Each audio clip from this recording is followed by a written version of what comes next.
আসছি পরবর্তী খবরে। এসএফআই এর পক্ষ থেকে ছাত্র মিছিল ও ছাত্র সমাবেশ।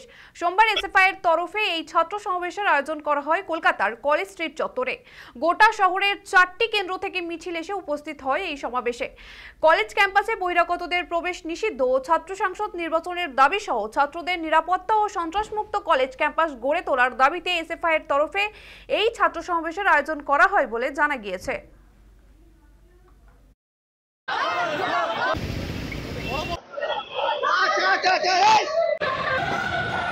স্কুল কলেজ বিশ্ববিদ্যালয় মাদ্রাসাতে লেখাপড়ার খরচ কমানোর দাবি, পরিকাঠামো করতে হবে, সরকারি বরাদ্দ বাড়াতে হবে, স্কলারশিপ স্টাইপেনের ব্যবস্থা করতে হবে গরিব বাড়ির ছেলেমেয়েদের জন্য।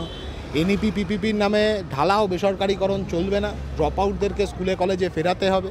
তার জন্য স্পেশাল স্টিমুলাস প্যাকেজ চাই সরকারের পক্ষ থেকে। মিড ডে মিলে বরাদ্দ বাড়াতে হবে। স্কুল পাঠ্যে কলেজের সিলেবাসের মধ্যে প্রকৃত দেশপ্রেম, ঐক্য, সম্প্রীতির পাঠ ইনকর্পোরেট করতে হবে। সংবিধানের প্রস্তাবনা পাঠ প্রতিটা স্তরে শিক্ষার রেগুলারাইজ করতে হবে, ম্যান্ডেটরি করতে হবে। ইলেকশনগুলো পেন্ডিং আছে, স্টুডেন্টস ইউনিয়ন ইলেকশন পেন্ডিং আছে, স্কুল পরিচালন সমিতি নির্বাচন পেন্ডিং আছে।